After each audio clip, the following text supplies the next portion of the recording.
जय हिंद छात्रों, न्यू सृजन एकेडमी में आपका स्वागत है। आज की क्लास में हम सॉल्व करने वाले हैं आरओ यानी कि समीक्षा अधिकारी सहायक समीक्षा अधिकारी की पहली टेस्ट सीरीज। इसके जो है कम से कम आपको जो है 45 टेस्ट सीरीज मिलेगी, क्योंकि न्यू सृजन एकेडमी का ऐप भी आ चुका है। वहाँ पे जो है कुछ क्लासेज दे दी गई हैं और कुछ क्लासेज आपको दे दी जाएंगी। इसके अलावा उसमें पीडीएफ भी आपको प्रोवाइड किया जाएगा। यदि आप सिर्फ हिंदी का बस चाहते हैं समीक्षा अधिकारी का कोर्स, यानी कि प्री प्लस मेंस दोनों चाहते हैं, तो सिर्फ आपको 199 पे करना होगा। यदि आप जीएस भी चाहते हैं तो कुल आपके 999 यानी कि 999 रुपये देने होंगे। तो ये जो टेस्ट सीरीज है उसी पैटर्न पे है। समीक्षा अधिकारी के प्री के एग्ज़ाम में जिस तरह से आपसे प्रश्न पूछे जाते हैं, कुल आपके 6 टॉपिक्स होते हैं जिनसे आपके प्रश्न आते हैं। जैसे आपका विलोम शब्द, विलोम शब्द,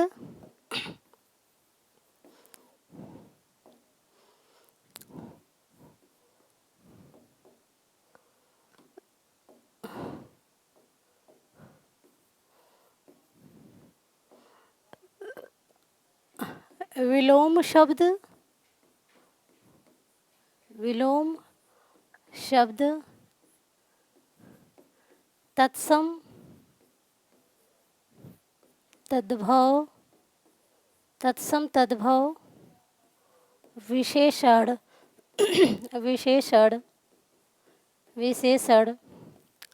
पर्यायवाची,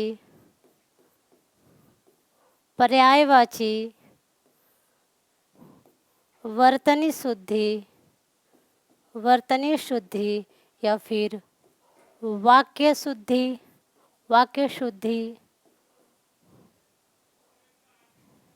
वर्तनी या फिर वाक्य शुद्धि। और जो छठवां इसमें लास्ट टॉपिक है वह अनेक शब्दों के लिए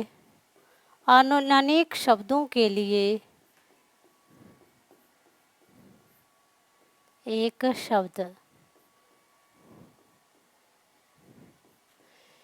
यानी कि कुल आपके जो है 6 टॉपिक्स हैं। इनसे जो है आपके प्रश्न आएंगे और हर एक टॉपिक से आपके 10 प्रश्न होंगे। सभी टॉपिक से आपके 10-10 प्रश्न होंगे। इस हिसाब से जो है आपके कुल जो है 60 प्रश्न पूछे जाते हैं। यानी कि टेस्ट सीरीज में आपको 60 प्रश्न होंगे और टॉपिक्स आपके यही होंगे। विलोम शब्द यानी कि उल्टा अर्थ बताने वाले शब्द, तत्सम यानी कि संस्कृत के शब्द, तद्भव यानी कि हिंदी के शब्द, विशेषण यानी कि जो संज्ञा और सर्वनाम की संज्ञा और सर्वनाम की विशेषता बताते हैं वे आपके विशेषण होते हैं। इसमें विशेषण, विशेष्य और जो विशेषण के भेद हैं यानी कि अंदर से इनके प्रश्न पूछे जाते हैं। पर्यायवाची में जो मोस्टली आपके यूपीपीसीएस मेंस में जो क्वेश्चंस दिखाई देते हैं, टीजीटी पीजीटी में जो प्रश्न आपके पूछे जाते हैं इन सारे टॉपिक्स से, तो वे प्रश्न आपको यहाँ पे दिखाई पड़ेंगे पर्यायवाची में। वर्तनी शुद्धि यानी कि यहाँ पे स्पेलिंग मिस्टेक को देखना होगा। वाक्य शुद्धि यानी कि यहाँ पे वाक्यों की इस मिस्टेक को देखना है। अनेक शब्दों के लिए एक शब्द, यानी कि एक शब्द जो अनेक शब्दों को बताता है, तो यानी कि अनेक शब्दों के लिए एक शब्द या फिर वाक्यांश। तो ध्यान देंगे आप, ये 6 टॉपिक्स ही हैं जो कि समीक्षा अधिकारी के प्री एग्ज़ाम में समीक्षा अधिकारी के प्री एग्ज़ाम में आपसे पूछे जाएंगे। यदि आप चाहते हैं कि ये आपके 60 के 60 प्रश्न बिल्कुल सही हों, तो आप जल्दी से न्यू सृजन एकेडमी ऐप जो है डाउनलोड कर लें।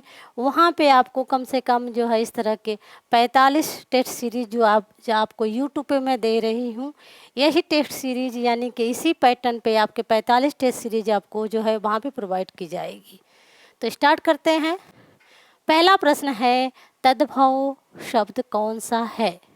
यहाँ पे हमें पहचानना है तद्भव यानी कि हिंदी का शब्द। मैंने बताया कि तत्सम जो होता है वो संस्कृत का शब्द होता है। ऐसे शब्द जो संस्कृत भाषा से ज्यों का त्यों हिंदी में प्रयोग किए जाते हैं वे आपके जो है तत्सम होते हैं। और तद्भव शब्द वे होते हैं जो संस्कृत के शब्द जो है धीरे धीरे अपना रूप परिवर्तित करके तद्भव का रूप ले लिए। जैसे हम एक हम शब्द लेंगे हस्त। हस्त देखेंगे तो ये जो हस्त है यह तत्सम शब्द है। हस्त जो है ये तत्सम शब्द है, लेकिन धीरे धीरे जो है देशीय क्षेत्रीय प्रभाव के कारण ये जो है हथ, हत्था, हत्था, फिर उसके बाद जो है ये हाथ का रूप ले लिया। जब हाथ का रूप लिया तो फिर ये बन गया तद्भव। ठीक उसी तरह से वानर, वानर देखेंगे तो ये जो है तत्सम शब्द है, लेकिन धीरे धीरे जब है ये परिवर्तित होगा तो वनर, वनर,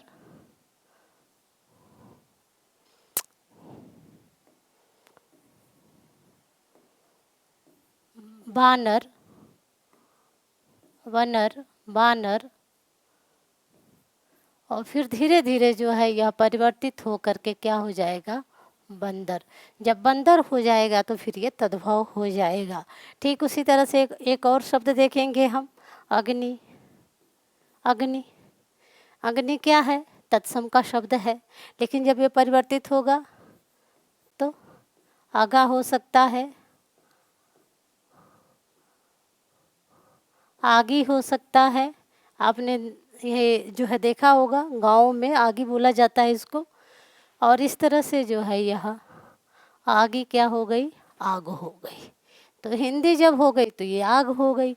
संस्कृत जब थी बीच में तो अग्नि थी। बीच में जो है ये देखेंगे ये देहाती शब्द है बानर, आगी, ये अभी भी इस्तेमाल होता है गांव में, देहातों में, भोजपुरी में ये यूज होता है बानर और आगी।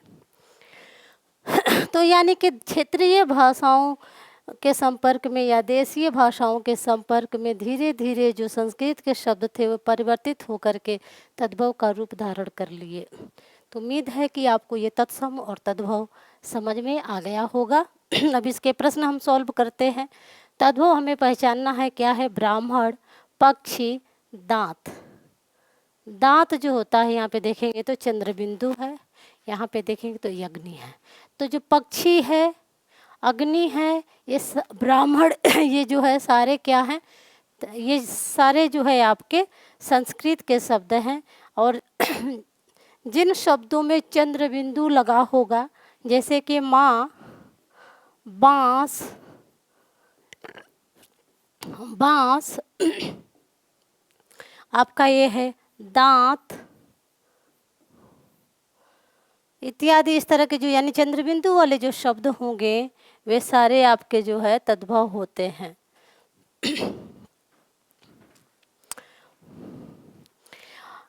हाँ, अगर ये छ जो है ये जो है इसकी जगह ख होता है तो भी ये जो है तद्भव का रूप धारण कर लेता है।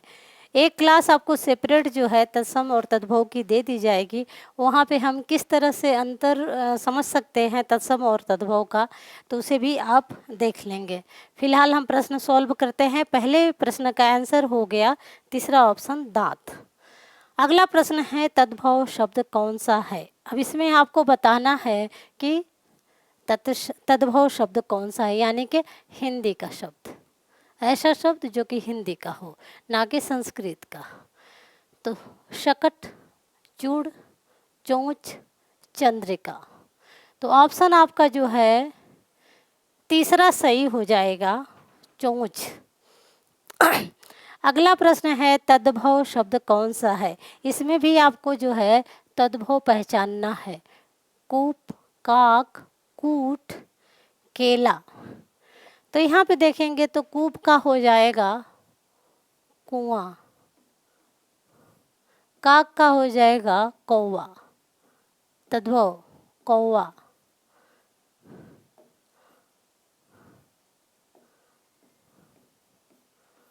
काक का कौवा हो जाएगा। कूट का ध्यान नहीं पड़ रहा। केला का कर्दली होता है, इसका संस्कृत और जो है तद्भव, ये केला जो है तद्भव है, हिंदी का शब्द है। अगला प्रश्न है तत्सम शब्द कौन सा है। इसमें हमें तत्सम शब्द पहचानना है। इससे पहले हम 3 प्रश्न सॉल्व किए, सब में हमें क्या पहचानना था, तद्भव पहचानना था, यानी कि हिंदी का शब्द। तत्सम यानी कि संस्कृत का शब्द। अब हमें क्या पहचानना है, संस्कृत का शब्द पहचानना है। ऑप्शन है आपके मीत, मुट्ठी, मक्षिका, मोर। तो मक्षिका कहते हैं मक्खी को, मीत कहते हैं मित्र को, मुट्ठी का याद नहीं पड़ रहा, मोर का होगा मयूर, मयूर होगा इसका। तो तत्सम शब्द आपका मक्षिका हो जाएगा। अगला प्रश्न है निम्नलिखित में से तत्सम शब्द आपको पहचानना है। तत्सम यानी कि संस्कृत का शब्द। ऑप्शन है आपके कंगन, कायर, कपाट, बंदर। क्या पहचानना है, तत्सम पहचानना है। ऑप्शन तीसरा हो जाएगा, इसका होता है किवाड़, इसका होगा किवाड़, इसका होगा कंकड़, इसका होगा वानर। ये तत्सम है। बाकी तीनों जो है वो तद्भव शब्द हैं। ऑप्शन तीसरा कपाट जो है वह जो है इसका हिंदी हो जाएगा, यानी कि तद्भव हो जाएगा किवाड़। ऑप्शन तीसरा सही हो जाएगा। अगला प्रश्न है कौन सा शब्द तत्सम है। तो इसमें हमें पहचानना है तत्सम शब्द यानी कि संस्कृत का शब्द पहचानना है। ऑप्शन है आज, अग्र, आँख, आग। तो अग्र मीन्स होता है आगे, यानी कि हिंदी शब्द होगा इसका आगे या अगला हो सकता है, अगला। तो ऑप्शन आपका दूसरा सही हो जाएगा। आद्य की अगर हम तत्सम की बात करें संस्कृत की तो इसका हो जाएगा आद्य। आँख का हो जाएगा अक्षी, आग का हो जाएगा तत्सम अग्नि। और ये चूँकि अग्र जो है आपका तत्सम शब्द है, इसका तद्भव हो जाएगा आगे या फिर अगला। तो आप इस प्रश्न का आंसर हो जाएगा दूसरा ऑप्शन अग्र। अग्र जो है वह तत्सम शब्द है। अगला प्रश्न है किस क्रम में तद्भव शब्द है। किस क्रम में तद्भव शब्द है। ऑप्शन है आपके अक्षर, उबटन, अनार्य, अंगुष्ठ। तो हमें क्या पहचानना है, तद्भव पहचानना है। तद्भव कौन सा होगा, दूसरा वाला हो जाएगा, क्योंकि इसका जो संस्कृत शब्द यानी कि तत्सम शब्द होता है वह होता है ऊर्ध्वतन। अगला प्रश्न हम देखेंगे। अगला प्रश्न है तत्सम शब्द कौन सा है। इसमें पहचानना हमें तत्सम शब्द। ऑप्शन है आपके काठ, कुंवारा, कूप, कुल्हाड़ी। तो कुंवारा, काठ और कुल्हाड़ी तीनों जो है हिंदी के शब्द है, यानी कि तद्भव शब्द है। और जो तत्सम शब्द है वो कूप है। ऑप्शन तीसरा सही हो जाएगा। अगला प्रश्न है निम्नलिखित में से तद्भव शब्द कौन सा है। तद्भव शब्द कौन सा है। ऑप्शन है आपके कर्पूर, कपाट, खरपर, आग। तद्भव शब्द कौन सा है, कर्पूर है, कपाट है, खरपर है, याग है। तो जो आग है यही जो है आपका तद्भव शब्द है। बाकी तीनों जो हैं आपके ये सारे तत्सम शब्द हैं। कर्पूर जो होता है, कर्पूर होता है कपूर, कपूर का तत्सम शब्द। कपाट का हिंदी हो जाएगा किवाड़ और खरपर का हो जाएगा खोपड़ा। इसी तरह से करपर जो होता है, करपर का हो जाता है, करपर का हो जाता है खोपड़ी। करपर जो है तत्सम शब्द है, खोपड़ी तद्भव शब्द है। इसके अलावा इसी तरह से एक शब्द आता है करपट। करपट जो है कपड़ा का तत्सम शब्द होता है।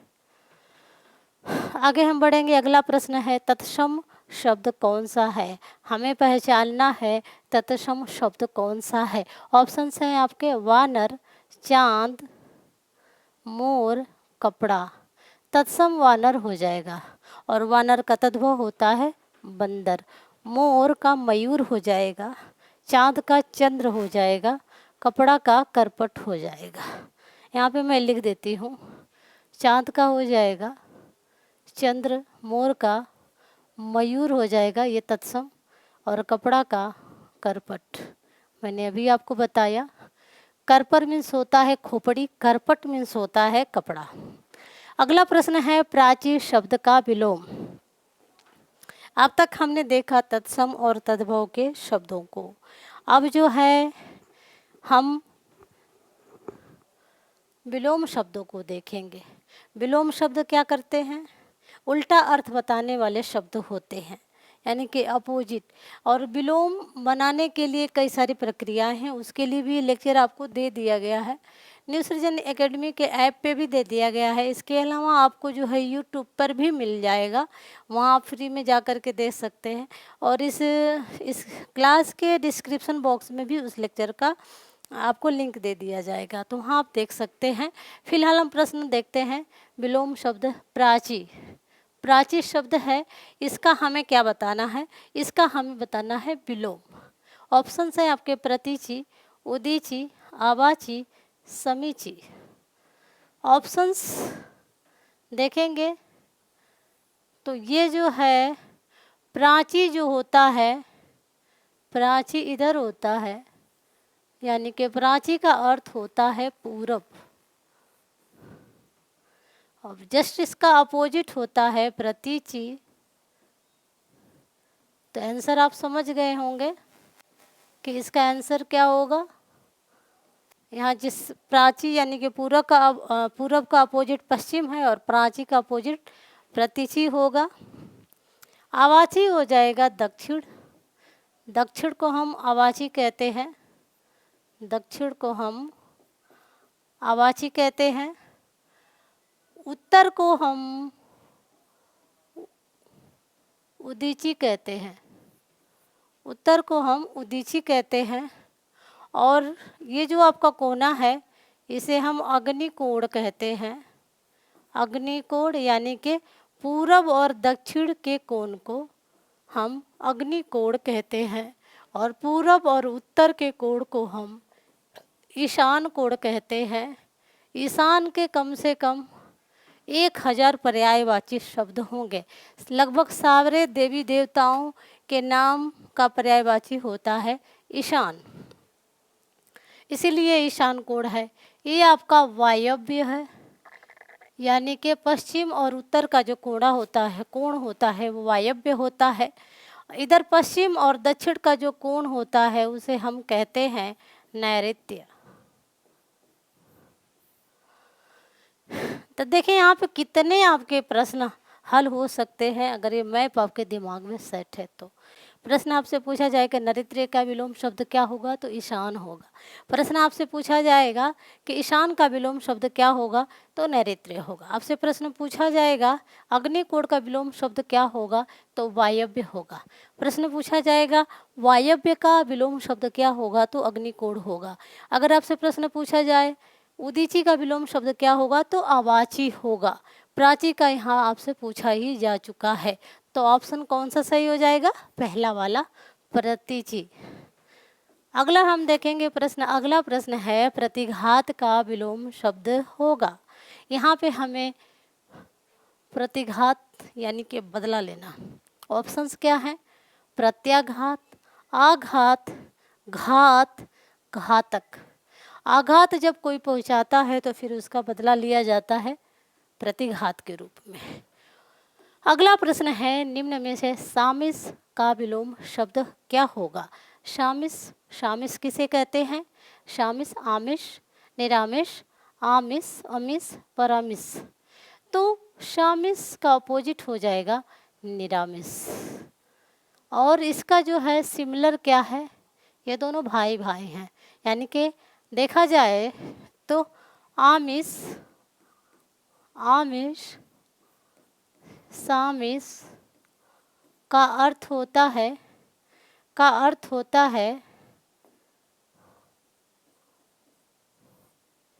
जो मांस खाता हो, जो मांस खाता हो, यानी कि जो लोग मांस ग्रहण करते हैं उन्हें हम आमिष कहते हैं।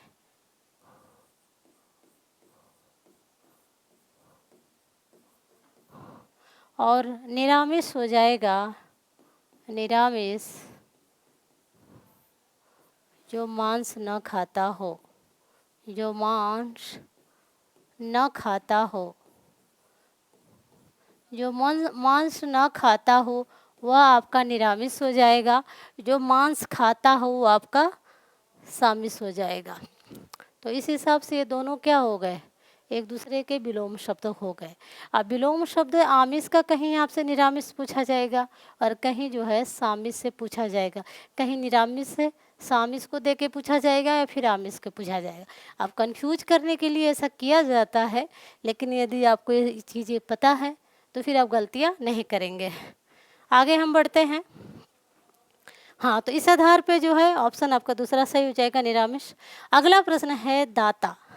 दाता का विलोम शब्द क्या होगा? ऑप्शंस है देखेंगे, उदार, त्राता, प्रज्ञा, सूम। दाता का विलोम शब्द क्या होगा? दाता मतलब देने वाला, उदार तो होगा नहीं, त्राता यानी कि तारने वाला ये भी नहीं होगा, प्रज्ञा यानी कि ज्ञान ये भी नहीं होगा, सूम हो जाएगा।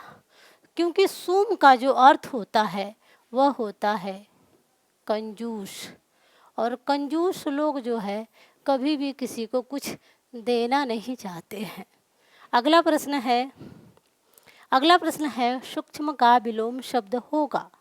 यहाँ पे सूक्ष्म मीन्स होता है छोटा, अत्यंत छोटा, अत्यंत छोटा।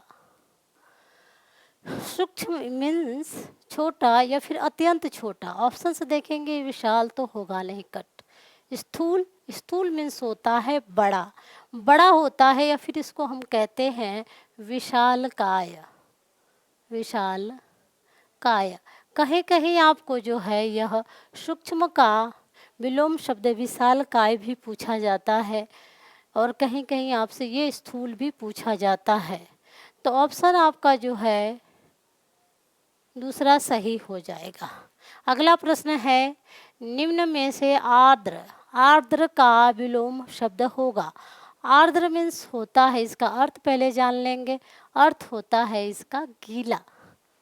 आर्द्र मीन्स गीला। अब जो कि जिस तरह का शब्द है, यानी कि ये शब्द कौन सा है, तत्सम शब्द है, तत्सम शब्द है।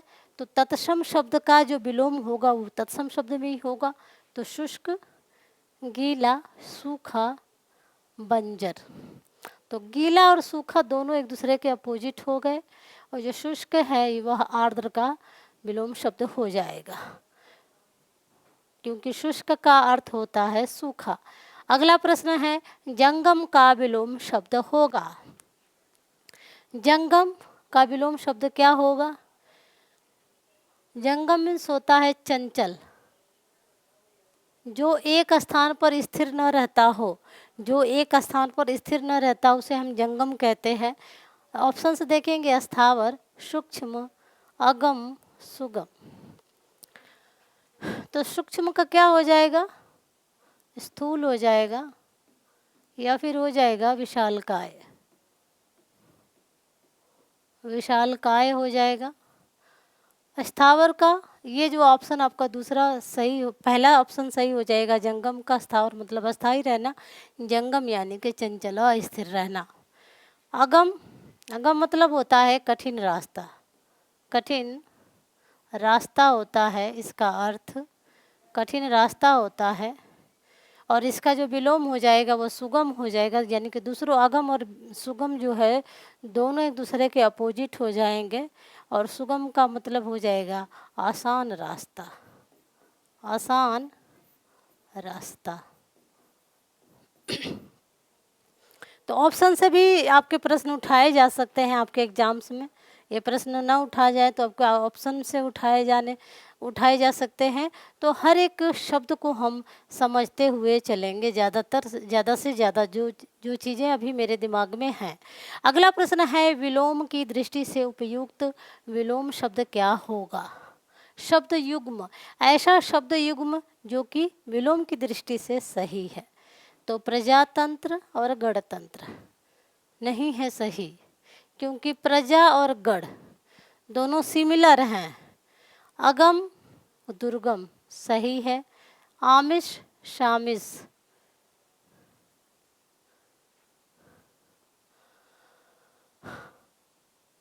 आमिष शामिश आमिष और शामिश ये दोनों भी गलत हैं। इस क्वेश्चन के दृष्टि से ये भी गलत है और ये भी गलत है। मुख्य का गौड़ हो जाएगा, तो विलोम की दृष्टि से सही हो जाएगा। देखेंगे तो ये प्रश्न ही गलत हो गया है, क्योंकि यहाँ पे दो ऑप्शन आपके जो है विलोम शब्द की दृष्टि से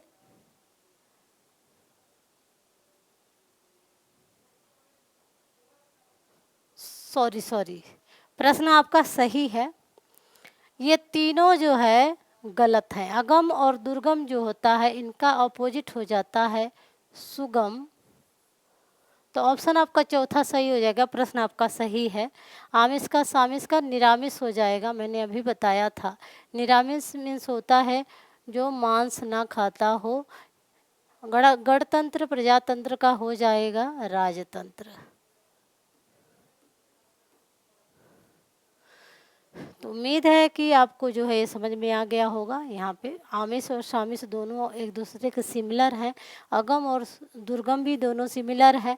प्रजातंत्र और गणतंत्र भी सिमिलर हैं। तो इसलिए ये दोनों विलोम शब्द नहीं है। इनका विलोम शब्द यहाँ है। प्रजातंत्र का राजतंत्र पूछा जा सकता है, गणतंत्र का भी राजतंत्र पूछा जा सकता है, या फिर राजतंत्र का दोनों को अपोजिट करके पूछा जा सकता है। अगम का सुगम पूछा जा सकता है, दुर्गम का सुगम पूछा जा सकता है, फिर सुगम का दुर्गम या फिर सुगम का अगम पूछा जा सकता है। यानी कि आप चाहे एक बार ऐसे पलट के देख लें या तो फिर इधर से पलट करके देख लें। यानी कि हर तरीके से भी प्रश्न आने के चांसेज होते हैं। मुख्य क्या हो जाएगा? गौड़ हो जाएगा। गौड़ हो जाएगा या फिर सामान्य हो जाएगा। सामान्य हो जाएगा। इसका जो है मुख्य की जगह प्रमुख भी हो जाएगा। तो आप समझ सकते हैं कि किस तरह से प्रश्न पूछा जा सकता है। प्रमुख का सामान्य पूछा जा सकता है, मुख्य का सामान्य पूछा जा सकता है, प्रमुख का गौड़ पूछा जा सकता है। तो कैसे भी प्रश्न आपसे किया जा सकता है। बस अगर आप समझते हैं तो फिर आपसे गलतियां नहीं होंगी। आगे हम बढ़ेंगे। अगला प्रश्न है, चिरंजन का विलोम शब्द होगा। यहाँ पे आपको समझना है एक चिरंजन मतलब अस्थाई रहने वाली चीज़, ऐसी वस्तु जो नष्ट ना हो। ऑप्शन से देखेंगे, अलौकिक, लौकिक, नश्वर, अस्थाई। तो चिरंजन का अर्थ होता है अस्थाई, तो ये आपका ऐसे ही कट गया। लौकिक का होता है अलौकिक, ये दोनों ऑप्शन अब से ही कट गए। आपका ऑप्शन तीसरा सही हो जाएगा, नश्वर, नष्ट होने वाला, नष्ट होने वाली वस्तु या चीज़ या व्यक्ति, जो भी चीज़ हो। अगला प्रश्न है, सन्यासी का विलोम शब्द हमें पहचानना है। सन्यासी का पहचानना है। ऑप्शन से राजा, भोगी, गृहस्थ, इसमें से कोई नहीं। तो सन्यासी का विलोम शब्द जो है गृहस्थ होता है, और राजा का हो जाता है विलोम शब्द रानी, प्रजा या फिर रंक। चाहे आपसे ऐसे पूछा जाएगा, चाहे ऐसे पूछा जाएगा, या ऐसे पूछा जाएगा, फिर ऐसे पूछा जा सकता, कैसे भी पूछा जा सकता है।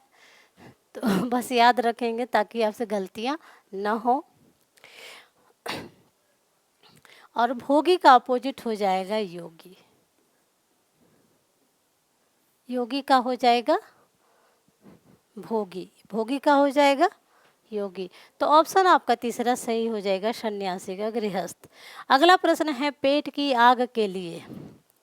अब यहाँ पे हमें जो है अनेक शब्दों के लिए एक शब्द बताना होगा, या फिर एक शब्द के लिए वाक्यांश बताने होंगे। तो इसे भी आपके 10 प्रश्न आते हैं। तो देखें सॉल्व करते हैं। पेट की आग के लिए एक शब्द होगा, पेट की आग के लिए एक शब्द होगा। ऑप्शन से देखेंगे जठरानल, बड़वानल, दवानल, जिजीविषा, जिजीविषा। तो जठरानल यानी कि जठर मीन्स होता है, जठर मीन्स होता है पेट। तो यदि आपको जठर का अर्थ पता है तो आराम से ऑप्शन आपका पहला हो जाएगा, जठरानल। इसे कहीं कहीं परीक्षाओं में जठराग्नि, जठराग्नि के रूप में पूछा जाएगा। कहीं कहीं ये बड़वानल जो होता है ये समुद्र में लगती है, इसे हम बड़वाग्नि के रूप में भी जानते हैं। परीक्षाओं में आपसे पूछा जाता है बड़वाग्नि। दवानल को दवाग्नि के रूप में पूछा जाता है, दवाग्नि के रूप में भी पूछा जा सकता है, दवानल के रूप में भी पूछा जा सकता है। तो दोनों जो है जठरानल जठरानी एक ही चीज़ है।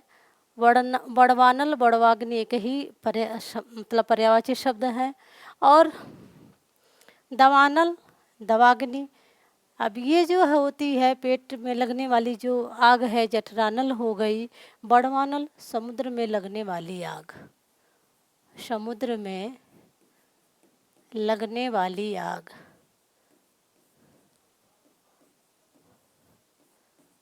समुद्र में लगने वाली आग। दवाग्नि जंगल में या फिर वन में लगने वाली आग।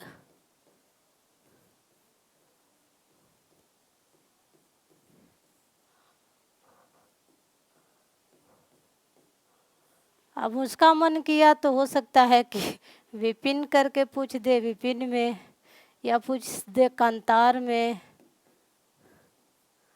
कंतार में, या पूछ दे अरण्य में।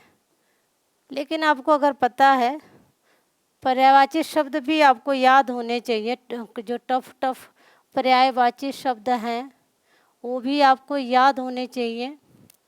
क्योंकि हमेशा जो है समीक्षा अधिकारी में जो प्रश्न होते हैं वो सीधे तरीके से पूछे ही नहीं जाते हैं, हमेशा टेढ़े तरीके से पूछे जाते हैं। हमेशा कन्फ्यूजन वाले ऑप्शंस आपके पास होते हैं ताकि आपसे गलतियां करवाई जा सके। इस प्रश्न का आंसर जो है पहला हो जाएगा जठरानल या जठराग्नि। आगे हम बढ़ेंगे। अगला प्रश्न है जो शोक करने योग्य न हो, यानी कि जो शोक करने योग्य न हो उसे हम क्या कहेंगे? अशोक्य कहेंगे, शोक्य कहेंगे, दुर्लभ्य कहेंगे या अप्रवासी कहेंगे? तो ऑप्शन आपका पहला हो जाएगा अशोक्य।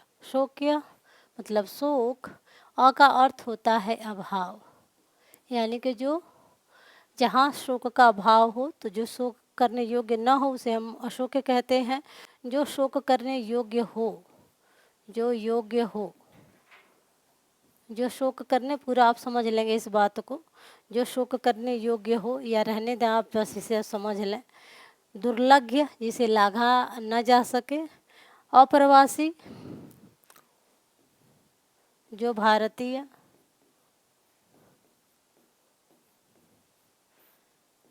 विदेश में रहते हैं या फिर जो किसी अन्य देश में रहते हैं।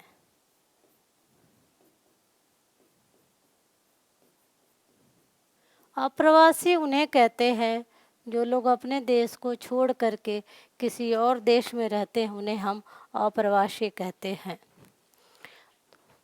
तो अगला प्रश्न देखेंगे। अगला प्रश्न है सभी जातियों से संबंध रखने वाला के लिए एक शब्द होगा।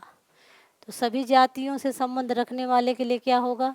अंतर्जातीय, अतुलनीय, अरसिक, आशुतोष। तो अंतर्जातीय होगा।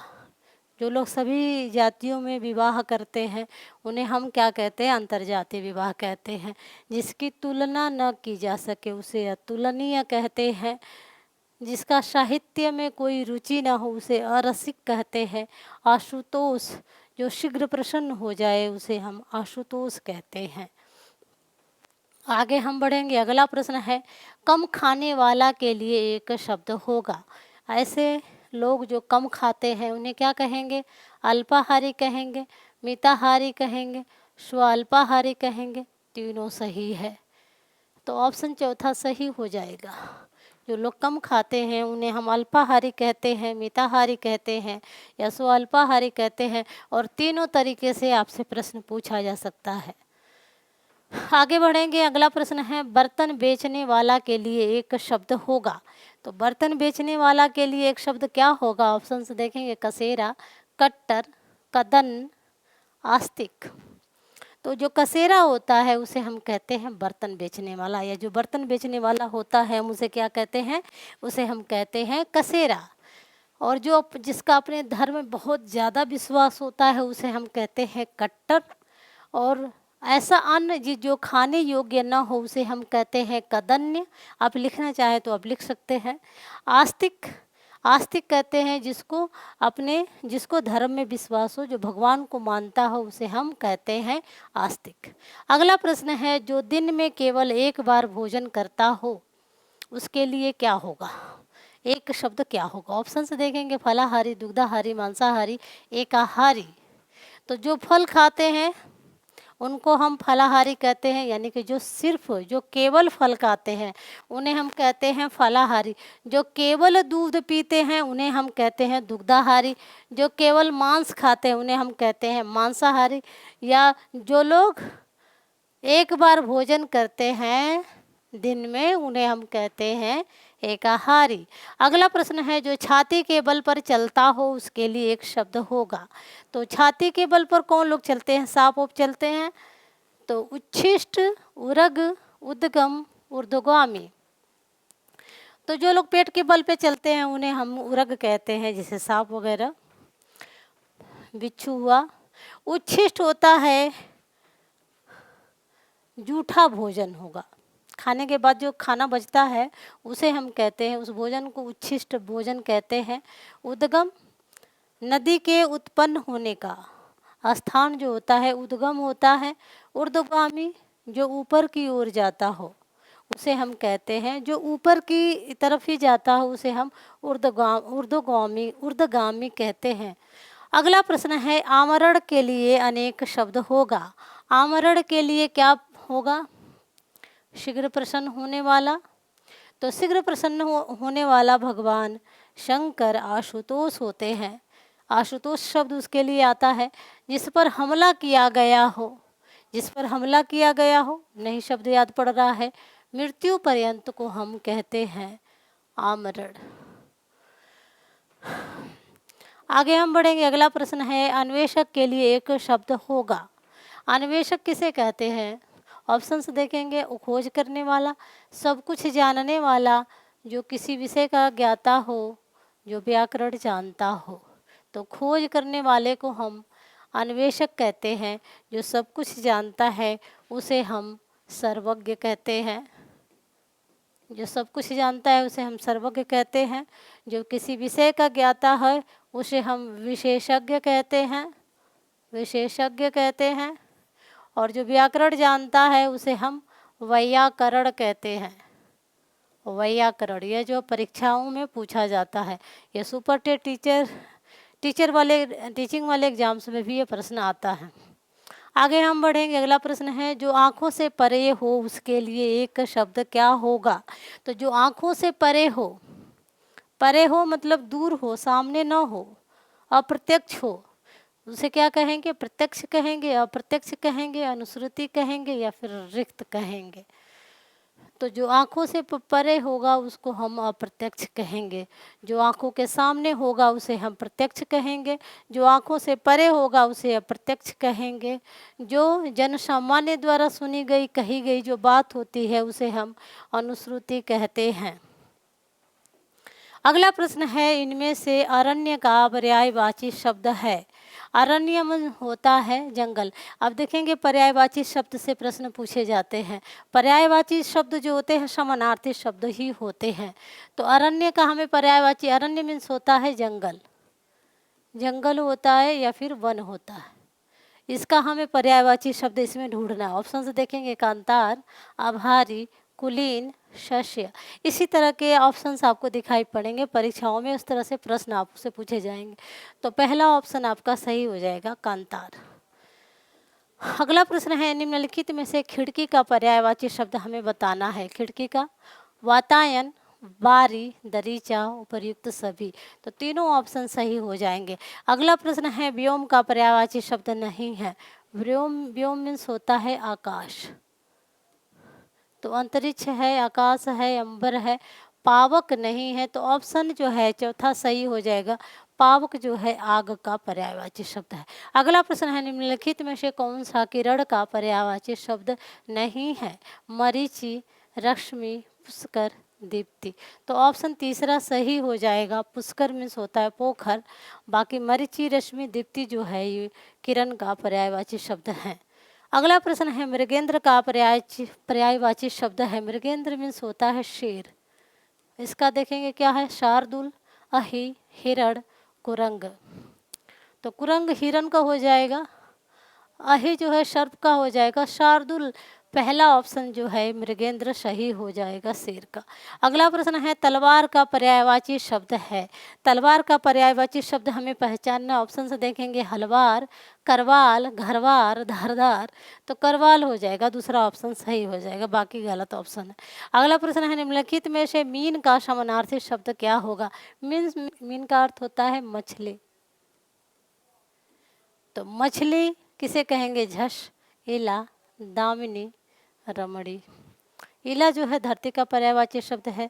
दामिनी जो है बिजली का पर्यायवाची शब्द है। झस जो है पहला ऑप्शन जो है यह सही हो जाएगा, मछली का पर्यायवाची शब्द। अगला प्रश्न है, तिमिर का पर्यायवाची शब्द हमें बचाना है। तिमिर का अर्थ होता है अंधेरा, अंधेरा। ऑप्शन से देखेंगे प्रकाश, रात्रि, ये दोनों नहीं होंगे। हुतासन मीन्स होता है आग, ये भी नहीं होगा। तो चौथा ऑप्शन सही हो जाएगा, अंधेरा। अगला प्रश्न है, सोना का पर्यायवाची शब्द बताना है हमें।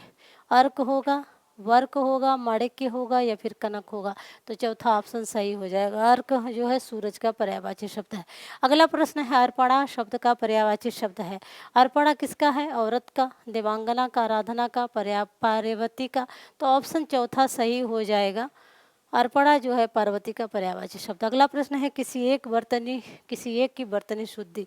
अब यहाँ पे जो है वाक्य शुद्धि और बर्तनी शुद्धि से प्रश्न आपसे पूछे जाएंगे। आधिकारिक, आधिकारिक, ये बाकी सब रॉन्ग है, पहला ऑप्शन ही सही हो जाएगा, क्योंकि अशुद्ध को पढ़े ही क्यों। अगला प्रश्न है, वर्तनी की दृष्टि से शुद्ध शब्द है। तो यहाँ पे परीक्षा, परीक्षा ऑप्शन आपका तीसरा सही हो जाएगा, परीक्षा। अगला प्रश्न है, वर्तनी की दृष्टि से शुद्ध शब्द है। तो चिन्ह गलत है, विवर्त गलत है, अनुग्रहित, रचयिता। आपका ऑप्शन जो है, आप इसका जो विवर्त है वो सही हो जाएगा। जो चिन्ह होता है वो ऐसे लिखते हैं, चिन्ह। अनुगृहित होगा, गृहित होगा, रचयिता होगा, ये जो है शुद्ध होंगे शब्द। तो ऑप्शन आपका दूसरा सही हो जाएगा, विवर्त। अगला प्रश्न है, शुद्ध वर्तनी वाला शब्द है। इसमें जो है हमें पहचानना है शुद्ध वर्तनी वाला शब्द। ऑप्शन से देखेंगे कौन सा, अधीन होगा, अधीन होगा। ऑप्शन आपका दूसरा सही हो जाएगा, अधीन होता है ना कि अधीन। अगला प्रश्न है, शुद्ध वर्तनी वाले शब्द का चयन करना है। तो जो सना देखेंगे, आदत, आदर्श, यही सही है, बाकी सब रॉन्ग है, पढ़ने की जरूरत ही नहीं है। अगला प्रश्न है, निम्नलिखित में शुद्ध वर्तनी वाला शब्द है। तो यहाँ पे देखेंगे दोनों बीच में अदज है, ये वाला सही है, बाकी सब गलत है, पढ़ने की जरूरत ही नहीं है। अगला प्रश्न है, निम्नलिखित में शुद्ध वर्तनी वाला शब्द है। तो यहाँ पे वांग, तो शुद्ध शब्द इसमें दिया ही नहीं है। शुद्ध शब्द आपका जो होगा वांगमय होगा, ये वाला ऑप्शन आपका चौथा सही हो जाएगा। अगला प्रश्न है, कौन सा वाक्य शुद्ध है? इसमें से एक वाक्य शुद्ध आपको पहचाना, बाकी तीनों रॉन्ग है। सुरेश को एक पाती लिखना है, सुरेश ने एक पाती लिखनी है, सुरेश के लिए एक पत्र लिखना है, सुरेश के लिए पत्र लिखना है। तो ऑप्शन आपका चौथा सही हो जाए, बाकी तीनों मिस्टेक हैं। कौन सा वाक्य शुद्ध है? दही खट्टी है, दही खट्टा है, दही खटास है। तो दूसरा है दही जो होता है वो पुल्लिंग शब्द होता है, तो दही खट्टा है। अगला प्रश्न, निम्नलिखित में से कौन सा वाक्य अशुद्ध है? तो इसका तत्कालिक प्रभाव पड़ा, इसका तत्कालिक प्रभाव पड़ा। पत्र किसके नाम पर लिखा गया है? 1 रुपये में कितने पैसे होते हैं? भारत एक समृद्धशाली देश है। तो 1 रुपये में कितने पैसे होते हैं? तो ये भी गलत होगा, क्योंकि होगा रुपए में कितने पैसे होते हैं, होना चाहिए भारत एक समृद्धशाली देश है। तो चौथा ऑप्शन सही हो जाएगा, बाकी तीनों जो है रॉन्ग है। अगला प्रश्न है, निम्नलिखित में से खेलना शब्द से बना विशेषण है। तो खेलना शब्द से बना विशेषण क्या होगा? दयालु, कृपालु, खिलाड़ी। ऑप्शन आपका तीसरा सही हो जाएगा। अगला प्रश्न है, पांडु शब्द विशेषण के दृष्टि से क्या है? केवल विशेषण है, केवल विशेष्य है। अब यहाँ पे जो शब्द संज्ञा और सर्वनाम की विशेषता बताते हैं उन्हें हम विशेषण कहते हैं। जो शब्द संज्ञा सर्वनाम की विशेषता बताते हैं उन्हें हम क्या कहते हैं? विशेषण कहते हैं, क्योंकि यह प्रश्न जो है आपके विशेषण से आ रहे हैं, तो विशेषण कहते हैं। और जो विशेषण की विशेषता बताते हैं उन्हें हम क्या कहते हैं? प्रविशेषण कहते हैं, प्रविशेषण कहते हैं। विशेषण कितने प्रकार का होता है? तो विशेषण जो होता है वो 4 प्रकार का होता है। कौन कौन सा? गुणवाचक, गुणवाचक, संख्यावाचक,